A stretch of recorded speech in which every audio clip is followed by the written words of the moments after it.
मोहम्मद यूनुस बांग्लादेश के नए प्रधानमंत्री हो सकते हैं। अब सवाल यह है, शेख हसीना देश छोड़कर निकली, वो भारत आई हैं क्योंकि उनका भरोसा भारत में था। ऐसे में उनकी जाने के बाद जो सरकार बन रही है उसका रिश्ता और उसकी किस तरह की एक भारत की सरकार के साथ काम करने की इच्छा होगी, उसको लेकर भी एक सवाल है। क्योंकि ये बार बार कहा जा रहा है कि बहुत से हिंदू शरणार्थी बांग्लादेश से बंगाल की तरफ आ सकते हैं।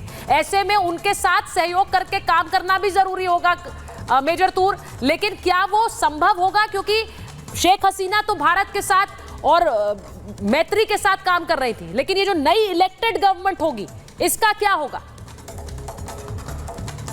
सुचारिता, पहली चीज तो आप रीसेंट हिस्ट्री को देखिए। जो रेडिकलाइजेशन का रेट बढ़ा है, जो पिछले साल इनका एंटी हिंदू रायट हुआ है जिसमें हिंदुओं का खुलेआम कत्ल किया गया था सड़कों पे, तो अभी आप देखेंगे कि अभी शेख हसीना जी डीब्रीफ करेंगी।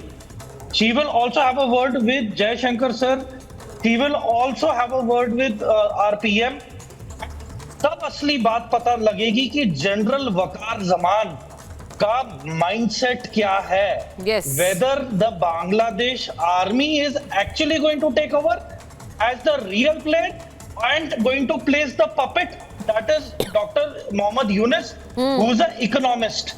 तो वो इनका एज अ पपेट इन्हें प्लेस करेंगे एंड खुद general Waqar Zaman will play the shots, will call the cards. दूसरा देखिए, इनके पॉलिटिकल एग्जाइल्स बहुत ज्यादा है अब्रॉड में, बांग्लादेश में, जब से शेख हसीना की सरकार आई है। तो इंटरनेट बंद और बैन होने के बावजूद जो फंडिंग आ रही है जमात इस्लामी को और जो फंडिंग आ रही है बांग्लादेश मुस्लिम पार्टी को, तो ये सारी फंडिंग, नेटवर्क, नेक्सस, पैसा ये फॉरेन एग्जाइल्स वाले पॉलिटिशियंस भी भेज रहे हैं, पंप कर रहे हैं। और इनको कौन हेल्प कर रहा है? ISI and Chinese intelligence. Because कहते हैं ना 2.5 फ्रंट वॉर, तो एक फ्रंट पाकिस्तान हो गया, एक फ्रंट चाइना हो गया, और ये हाफ फ्रंट अब इन्होंने बांग्लादेश ऐसे इस्टेब्लिश करने के चक्कर में। तो it is very critical for the Indian intelligence agencies and the military right now to take a very alert stance and seal the borders with Bangladesh with immediate effect, ताकि कोई ऐसा वारदात या हादसा ना हो जाए जिसको हम अभी सिर्फ बांग्लादेश की पॉलिटिकल प्रॉब्लम। देखिए, आपने बड़ी बात कही है। इस वक्त शेख हसीना भारत में है। ये कहा जा रहा है हिंडन एयरबेस से वो दिल्ली एयरपोर्ट जाएंगी। अब वहां से वो उड़ान भरेंगी, कहां जाएंगी इसको लेकर से स्पेकुलेशन है। इस वक्त कहा जा रहा है लंदन जा सकती हैं, लंदन में उनका पूरा परिवार भी है तो वो लंदन जा सकती है, ऐसा कहा जा रहा है। लेकिन अभी उसे लेकर अंतिम मोहर लगना बाकी है। लेकिन जैसा हमने कहा कि एक बड़ी बैठक प्रधानमंत्री विदेश मंत्री एस जयशंकर के साथ कर रहे हैं, तो वहां से क्या निकल कर आता है? क्या भारतीय अधिकारियों के साथ किसी भी तरह की मुलाकात उनकी होगी? ये भी एक सवाल है।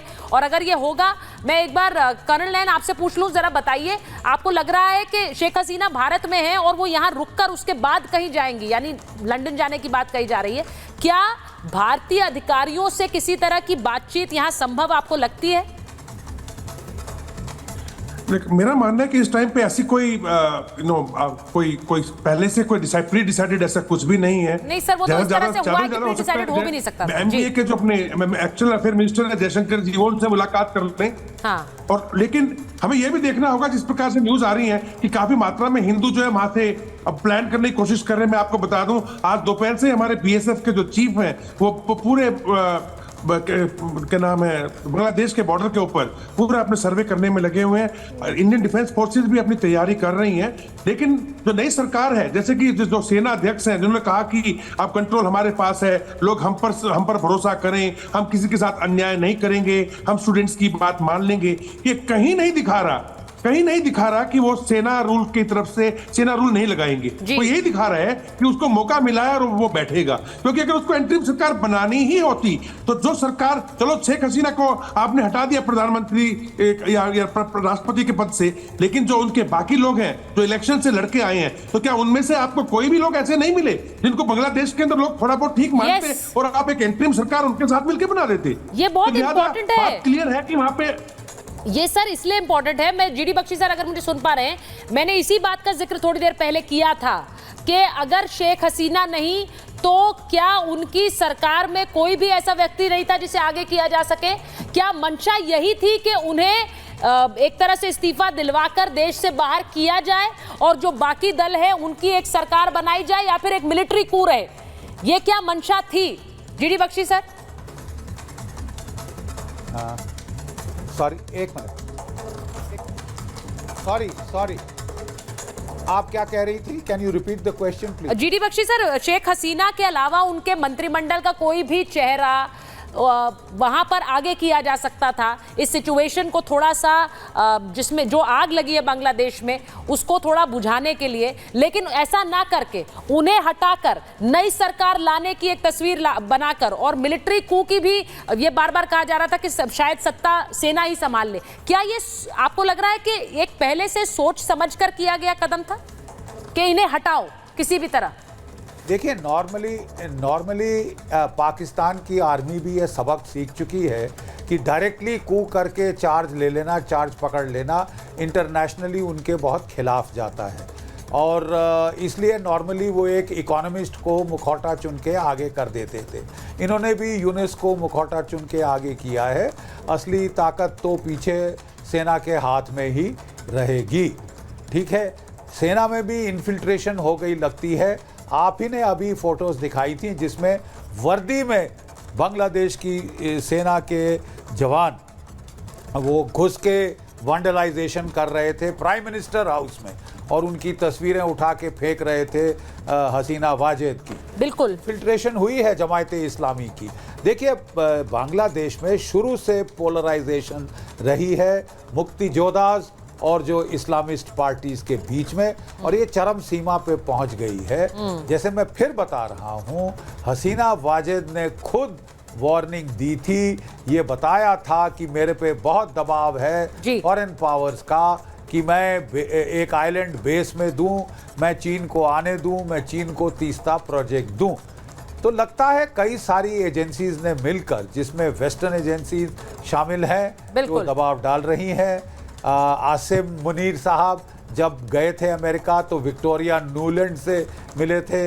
याद रहे, विक्टोरिया न्यूलैंड वही महिला है जिन्होंने मैदान का कू यूक्रेन में कराया था। ठीक है, आसिम मुनीर का उससे मिलने का क्या मतलब था?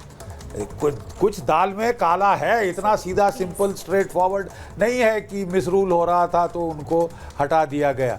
ठीक है, और तीस्ता का प्रोजेक्ट उन्होंने चीन को देने से मना किया। सर, मैं एक डेवलपमेंट और बता दूं, क्योंकि लगातार खबरें आ रही हैं, उन्हीं में से एक डेवलपमेंट ये है कि भारत बांग्लादेश सीमा पर सुरक्षा बढ़ा दी गई है और बीएसएफ के पूर्वी कमान में मौजूद हैं। बीएसएफ डीजी ने जवानों को निर्देश भी दिए हैं, वहां वो उनसे बात भी कर रहे हैं। यानी भारत बांग्लादेश बॉर्डर पर इस वक्त सुरक्षा बढ़ाई गई है, और ये एक तरह से होना भी था, स्वाभाविक है। जिस तरह की गतिविधियां बांग्लादेश में हुई उसके बाद Bharat Bangladesh border is on high alert, ये भी खबर हमारे पास आ रही है। हम लगातार खबरें आपको बता रहे हैं बांग्लादेश में जो डेवलपमेंट्स हो रहे हैं उनसे उनके मद्देनजर। फिलहाल